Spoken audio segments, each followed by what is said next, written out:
You're doing great. This is great already. We're starting off, and this is good. You're just chiming in on stuff. Now I feel I can ask you about the aliens, right? The aliens, sure. We can talk about aliens. Yeah. There's no financial system up there, though, right? No, there are. They have spaceships filled with cash. Oh.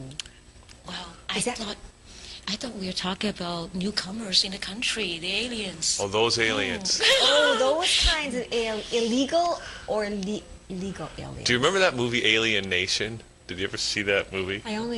No. Do you remember it? No, Maybe? I haven't seen it actually. What's it about? Well, it's about a bunch of aliens, like from another planet. They landed, and then they just they moved into. It was set in California. They were like just another immigrant group. No, but how in do California. they have their IDs going on? That's the problem. Well, right? they were refugees. Oh, okay. So they were taken in by okay. the government, just like, any group of refugees, and they settled in to Los Angeles, and the movie was like a cop and his partner was one of these aliens. Oh, right? that's And it was interesting. kind of looking at the whole immigration issue, but taking it one step further as if, off-planet people came and settled in. It was a really interesting concept, alienation. I don't know who's ever seen that. Well, technically, when we all first came into the country, it had that feeling. Yeah. It's like coming from the space because you don't know the system, you don't know what to do, and all that stuff. It's true. So you weren't born here then, No, Mimi? Where were you born? I was born in Hong Kong, and I came when I was 16 years old. Wow. Okay. Wow. So you When came you were to Toronto? 16? With your parents? Yep. And how did you feel? I'm just curious. How did you feel, when your parents said to you when you were, we're going to move from Hong Kong to Canada? Okay, that was actually a mix of feelings because at the time when we were all fleeing out from Hong Kong is because of the handover in 1997, so everybody wants out. Nobody knew what the heck was is gonna going to happen, happen. I know, yeah. Exactly, Yeah. so everybody wants out. So in a way, that was a happy thing, but at the same time, it was so shocked because I didn't know about it well before. Well ahead. So I was told, and then I had to go in I can't remember, 2 or 3 months, that kind of stuff. Yeah. So I was sort of prepared for my life in Hong Kong at the Right. time, and then all of a sudden, no, you're leaving. Yeah. So I had no friends and nobody. I know nobody here. And you're right? only 6, so you were in high school. Yes, I still, was in right? high school. So, yeah, that must have been a big shock, right? That's a culture shock. And Totally. I had a culture shock. I had actually a culture shock. And what happened? Did you get depressed or? Well, I was actually pretty lucky in a way because I came over, well, lucky and unlucky. I came over in the middle of winter. So I was here in November, mid-November, so yeah. snow all around and everything. The school that I was supposed to go was a semester school. So they were in the middle of midterms. Yeah. So they were saying, well, there's no point for you to start now. So why don't you wait till February? Yeah. Yeah. So I was going, okay, so I'm wasting 2 months Yeah. in my life doing nothing because I have been, have to wait. So in that 2 months, I've been traveling from my home, which was in the Rexdale, taking TTC down to downtown every day, just to explore what's Toronto like, what am I going to do here, figure out what's my future is going to look like. now that takes a lot of courage to do, especially when you're in this whole new land. Now, I'm assuming you spoke English very well and understood English, right? Well, we had English teaching stuff there, yes. So you could ask for directions and things like that. Yes, Okay. yes. So it takes a great deal of courage, first of all, to move on short notice at that age, and second, I had no choice. well, I know, but it still takes courage to have to do that. You still, you could have stayed in your room and just done nothing for two months. Oh, yes, that's true. That's true. And so for the fact that you did that, wow, that speaks a lot to your character and your Oh, thank you. fortitude. Don't you think? Yes. No, I think it's got to be tough. Oh my God. For anybody to pick up from one culture, one country, one language, and move to a different one. Yeah. When I moved at 17 from Sudbury to here, to Toronto. Sudbury. Yeah, up north. And Right. oh my God, I was freaked out. by the culture here, and I'm from here, but I've never seen a subway, and I was afraid to take the subway. I was not used to that many people and the different cultural diversity, because there's not a lot of that. So for me, that was a culture shock, and it took me a long time to actually have the courage to get up and take the subway, and even to drive on the highways, because none of that is. Don't even laugh.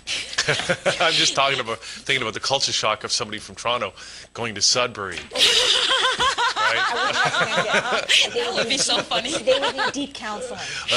I went there once, and it was in January, I think, and it was like minus 30, just like it is today here in Toronto in March. Yeah. Yeah, so it is. I mean, so I can imagine what yours would have been like, because I'm still in Canada. I'm still in the same province, so I can. And for me, that was a culture shock. So I can imagine what it'd be to come from another. Yeah. Yeah, place it altogether. wasn't easy, because like at the time I was actually thinking to get into advertising, and advertising is a very, very cultural related Yes, thing. Yes, for sure. So Yeah. when I knew that I had to leave where I was, I know already I couldn't do advertising anymore. Right. And I had no clue, okay, what am I going to do now? Like totally blank. At 16 years old, I thought I had my life planned, and then no, that's not happening. Right. Wow, isn't so that funny? yeah. So then what happened? Okay, so you were 16 in high school, and then so what did you do? And when you had to reevaluate your career choice. Well, technically what happened was I rushed off my high school because I got pushed down from grade 11. Like technically they didn't give me all the grade 11 credits, so I didn't have enough time, and I wasted 2 months in my life, so I had to rush my 3 grades in 3 semesters. Oh wow. So I got that done. I just went into university and get my degree, and then I'm like going, okay, I'm still not too sure what I'm going to do. Okay, where'd you go, and what degree did you get? I was in University of Waterloo, Yeah. and I started off with engineering, but I finished with the Bachelor of Science. Bachelor of Science. I went to Laurier. Oh, Yeah. that's very close. Did you ever go to the turret? No. I didn't even go to the bomb shelter or the what's it called, the nightclub on campus. I can't remember. Where, at Laurier or at Waterloo? At Waterloo. Oh. Yeah, that was supposed to be Ontario largest on-campus nightclub at the time. Wow. Yeah. They probably didn't have that when I was there. Now I don't know. Is there a But it battle was. between Laurier, because those are and Waterloo, because those are considered very, very smart universities, if I could say that. Hugh accepted, but Well, I did. what did you do, Hugh? Well, I know Waterloo for math and So computer it depends science, on the right? programs. and engineering. Engineering. Yeah. And then Laurier for business, Laurier for business. right? Yes. Which is And was it good? Did you think it was good? It was supposed to be good. Hello. we didn't really learn anything. Because you were too busy at the Okay, pub. don't tell anybody that. You were too busy at the pub. There was a big snowball fight, I remember. It was the biggest snowball fight ever. Oh, that must be Seriously. fun. So you know what? Yeah. Your pictures in the hallways of Laurier for being, they have all the graduate pictures. Okay, they're going to have a big frame for all the people who were in the biggest snowball. It was a fight huge ever. snowball fight. There's Let me tell you Hugh what Reilly. happened. Anyways, I won't get into it, but it was a huge, massive snowball fight. Every Wow, person so much living in fun. residence on campus, there was a giant war between all the different residences. Oh, wow. Yeah. So it wasn't like Kappa, Alpha, Omega against. It No, wasn't we a didn't sort of, have a fraternity fraternities, thing? but No. it was just one residence against the other residence, and Wow. anyways, it was. But that must be fun, though. It was fun. That must be fun. It really was a lot of fun. Yeah. So we should say who Mimi is, shouldn't we? Yeah, let's get into it. Actually, before we do that, let's just tell people who, because this is not even the official interview, Mimi. This is not just the, us, This is the banter. the banter. But actually, I just want to say who else is coming on the show. Lynn Adamson's coming on the show. Ritu Parna Basu is coming on the show. She's with the Ayn Rand Institute. We're going to be talking about, she's in Oh my God, Toronto. we talked about this last week. You said we have a guest coming on from that. That's right. and she's in town from Okay. California. They're giving they have an event tonight at the U of T, talking about healthcare and what's wrong with the Canadian healthcare system and how Ayn Rand's ideas can help. Okay. Which reminds me of a lyric from a song. And then we have. We have Sandra Saradisi, and she's all about healing of the heart. Wow. Yeah. Wow, And also, who else? interesting show. Who else? Oh, I don't know. You know, it's like maybe Joshua's coming on the show. Maybe Ilya's coming on the show. Maybe Omar's coming on the show. We could be here. We could can be have here some all surprise afternoon. guests. Yeah, we do. So let's get busy with Mimi, who, Mimi Lee. after all that, Mimi, you did decide to go in a certain direction with your career, right? So let's. It wasn't advertising. No, it was not. So let's get into it. So what is it? I am a financial advisor now. Okay. That's a very, very different thing. I would never imagine that in like 20 years ago. So what made you decide to do that? Because you went to Laurier, Waterloo. Waterloo for engineering. You thought you were going to be in advertising. You changed to science, and Well, now you're I doing was- financial advising. I was technically always in science because in the culture in Hong Kong, if you are not doing business or science, you can't go anywhere. So even though at the time I really loved my advertising side of the things, I had to take extra courses in order to go to advertising if I wanted to. Okay. So I had science courses all the time. Okay. Yeah, So that was your that's- foundation. Yes, exactly. So Okay. that was why when I came over, I had to rush and whatever. I just continue with my science stream. Okay. I see. Okay. So, Makes sense. So then how did you make the jump to financial? Actually, that was Advising. not even direct. I had gone somewhere else before I came to the financial industry. Oh, Should we talk about that? yeah. Sure. The journey. So after I rushed off my degree, because obviously I didn't still not too sure what I was going to do, and I went back to Hong Kong actually after I graduated, and I picked up a job which was a Chinese computer magazine editor. Oh, wow. I didn't have well enough Chinese in my opinion. I did not have any computer related studies. I was not in journalism. And the guy hired me simply because I was a University of Waterloo alumni. Oh, wow. Was he too? Is that why? Yes. Ah, cool. It's like 90% of his company at the time.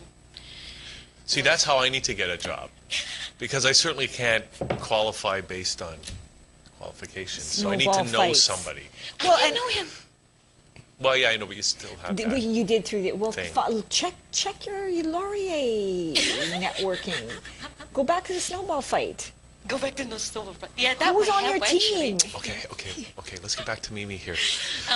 Anyway, so I got, like, it was the oddest way I got that job, actually. I got it from a labor department. And then I didn't even know, like, of course I didn't know him. I didn't know where he came from and all that stuff. But then we went through the interview, and he was like, oh, sure. You know, like, start whenever, you know, that kind of stuff. And afterwards, I figured, oh, this guy was a University of Waterloo student. And then I found out a lot of colleagues are University of Waterloo alumni or co-op students. Wow, isn't that interesting? Yeah, I know. So you end up being an editor, and then how'd you make the jump over?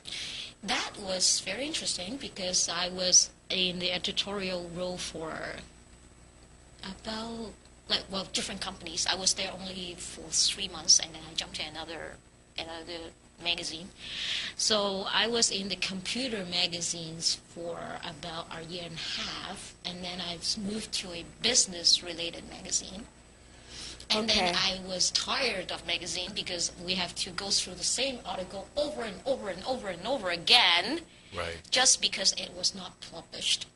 yet. Oh, You know, like because Yeah. it's a monthly magazine, so we have a lot of time on one article, right? Wow. So I didn't like it, and then I started my newspaper life.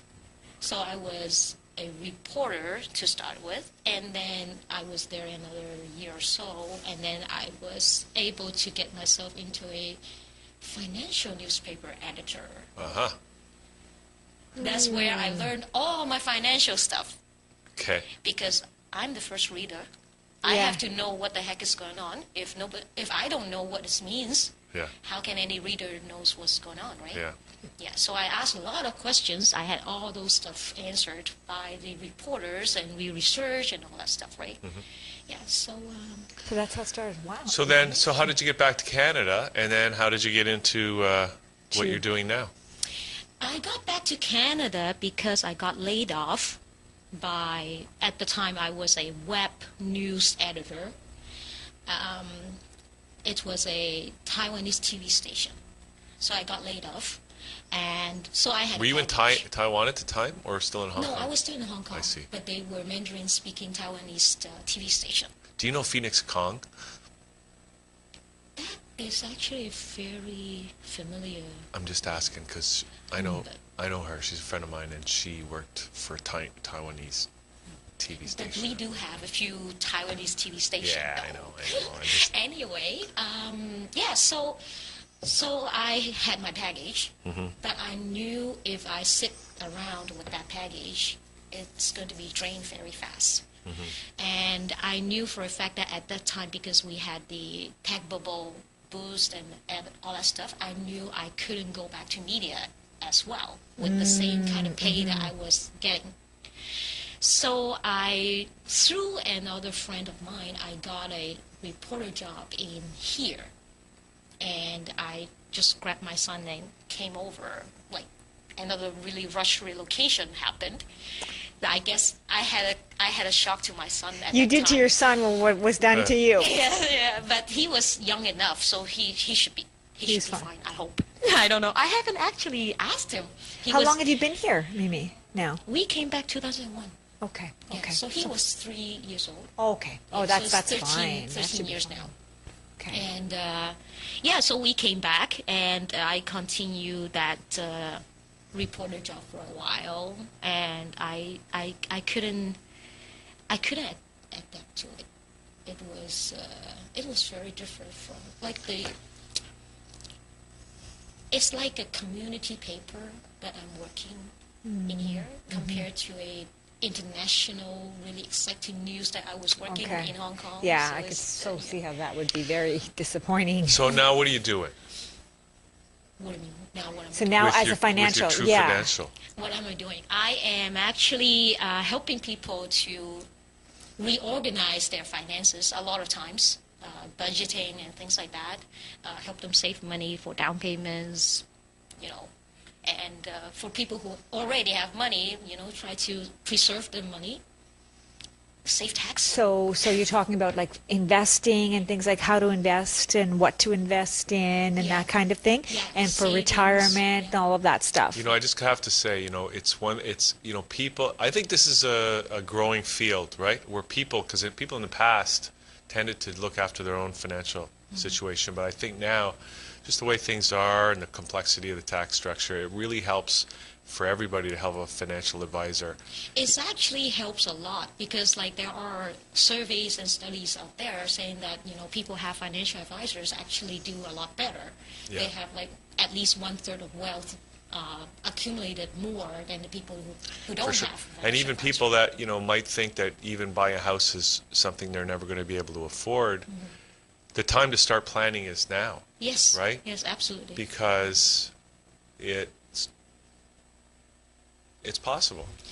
It's always possible. It's just that whether you actually take the initiative and also Yeah. to actually do it, right? You know what's really interesting is you talk about buying a house, and a lot of people in North America talk about buying a house as the thing to do for financial stability and all of that. But There are people who prefer not to. They prefer to continue to rent and take their money and invest it elsewhere. And there are other parts of the world where buying a house is not the ultimate goal. That's not part of the dream plan. And in places in Europe, in I think in other Middle East countries, it's not. You don't want to own a house. That actually is more imprisoned. I've talked to some people about that, and they're very wealthy, so they could buy a house, but it's not what they want to do. So there's also perception around what we consider to be valuable and what we don't consider to be valuable. That's my point. And you talked about it, and I know in Canada it's a big thing. Everybody's, we got to buy a house, we got to buy a house. We're brainwashed. You're not successful if you don't own a property.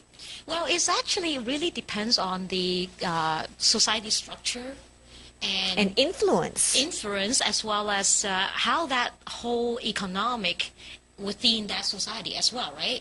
Because like I think the reason why Canadians are getting more and more into buying real estate is because the real estate market has been going over the roof for the last 2 decades, right? But doesn't that mean it's going to flop somewhere, just like stocks? It can't go up forever, correct? Well, that's something that everybody has been arguing and debating for the longest time, right? And there's this Benjamin Tai. I don't know if you guys know about him. He's one of the CIBC economists out there. And he keeps saying that, you know, the real estate market in Canada is like cats. They have 9 lives. Whatever is supposed to, boom, crash, something happens, then it continues. It's so ironic because, ironically, I was listening to this very topic driving in today, and they were talking about the real estate market in the 416 and the 905 area code. And one so-called expert was saying there's going to be a 30% correction. And the other guy was saying, that's baloney. Every time we hear that, something happens and it's not the case. Exactly. And he said, you know, this guy was talking, he said, I just bought a house myself, and I paid 17% over, and I'm not talking about me, I'm talking about the guy who was interviewed. I paid 17% over the asking price. Wow. And he said, but I was in the he was in the 416 area code, but he said the 905 is going through the roof, North York is going through the roof, and he said, so that the other guy asked him, he said, do you think if you were to turn that around right now and sell it, you would make 17%? You would make it back? And he said, I would make more now because now we're getting into the hot time. The real estate market is in March and April, that's when it gets really hot, and he bought it in like January when it's not so hot. So he said he would likely make even more. So he said there is no correction, and it just seems to be going and going and going and going and going. But the concern for me is the international people who are actually coming in and buying the property. A lot of people from Hong Kong are actually the international buyers. So how much is actually kept domestic, and that can screw up the rates and give us a lot of false numbers as well, could it not? Well, actually, believe it or not, a lot of international people coming from is actually from China. Okay. And the way that they buy houses is that they give you the cash on table, and they don't even need anything going on. So they don't need financing or anything. Exactly, you know, and that's exactly one of the reasons why the real estate has been going so hot. Because it's an international market now. Exactly. Yeah. Which is not fair to the people who actually have to work here, because then the prices are so much higher than the working class and the people in here can afford. Well, that's the problem, right? But then at the same time, it's a free market. You know, that you can't say that because you're an international buyer, I'm not going to sell it to you. But shouldn't there be some sort of government regulation to protect, just like there's all kinds of government regulation around our CRTC and, you know, radio and all of that? Shouldn't there be some sort of regulation that puts a cap on that says, no, we have to make this feasible for the people who are actually living here? That is a very big question. Exactly, it's a big question, and it's a very complex thing. Yeah, if anybody would want to like put it together. So Mimi, we should have you back, and we can talk about that in more detail. That complex question. But and we don't have a lot of time left. But I want to ask you, True Financial, because that's the company that you're with. Yes. Tell us what's unique and special about True Financial, and why would we it's come a good to you? idea for people to come and talk to you. Well, True Financial actually helps people in their own unique way. Like, it really depends on what your situation looks like, and we tailor-made everything for you. So whether you need is credit rebuild, or you have some money already, you want to grow it more. It really based on what your goals are and what you like to see in 5, 10, 20 years. How about if people don't know what their goals are? Can you help with to create, design Yes. those and Yeah, well, goals? because what happened is initial meeting is like to me for any new prospect or new clients is usually at least 2 hours to 2.5 hours long. So we chat a lot on, of course, what do you have now, like what kind of income you have now, like where you are right now. But then a lot of times actually spent on what do you want to do, where do you see yourself, do you want to pay less tax or do you want to do what, so that explore is at least 2.5 hours, and most of the time we go longer than that. I had like 4 hours or 5 hours in initial meetings. Are those free consultations, those Yes. initial meetings? That's a great thing to do, because really, in that sense, you're listening a lot. Yeah. You're getting to know your customers, their situation, what they might want. Yeah. And you're developing a helping relationship. developing that relationship, helping them to form their goals if they don't have any, Yeah. and then from there, I guess you can go and come up with a plan for them, right? Usually what happens is I will take all that we have discussed. I will go back to my chair and then I crunch their numbers and come up with something like an action plan Yeah. in a week or two. And then we'll try to, I will present them, this is what, actually I will give them an email to wrap up the meeting that we had. Right. And then I would actually, at that meeting already, I would tell them, this is what I'm going to look into. Yeah. We will try to do this. We'll try to look at Into that, that, yeah. and stuff Yeah, like that. So yeah. in that email, gives them a recap on what we've talked about in that Nice. 2.5 hours or whatever. And then I'll come back with some sort of a suggestion in 2 weeks or so. And then we'll kick in something. Who do you find are are you dealing with younger people or older people? Is it across the board? I'm actually having a lot of small businesses. Okay. They have usually small businesses, and then they have young families. Yes. And one of my main thing is how to protect your personal finances away from your business. Oh, and that's a big thing because a Yes. lot of people lose Yeah. everything. That's a really good point. Yes, and that's the thing. Like when you build your business, it's like your baby, right? Yeah. But then at the same time, your actual baby is at home. Yeah. But then once anything happens to your business, It affects. it actually affects your family right there on the spot. So those are my main clients, and lately I have a lot of referrals from my clients, which are their parents. So I'm doing a lot of actual retirement thing going on as well. Okay. So Mimi, listen, thanks for coming in today. Love to have you back and get into some of these other topics. But Thank you. now, if people are resonating and they want to get in touch and maybe get their financial house in order, what's the best way for them to do that? The best way is actually go to my website, www.trufinancial with TRU.ca. Trufinancial.ca. Okay, great. Great. Thank you Okay, so Mimi. much. Thank you for having me. And we will see you soon. Yeah. Thank Okay. you. And we've got a little video that you gave to us of you talking about this stuff. So we're going to watch this now, and we're going to come back with Ritu Parna Basu right after this. We'll be right back. And what did you think about the panel format? The panel format is actually not so bad because we're not talking about a whole bunch of people. It's not a large panel, as well as not only two people kind of debating. Pretty average, I would say. Perfect. And what would you say you gained from attending this event? To understand again, what's the fund manager, kind of how they think, and in terms then we kind of reflect how we can think to choose what fund manager that we would like to use as well.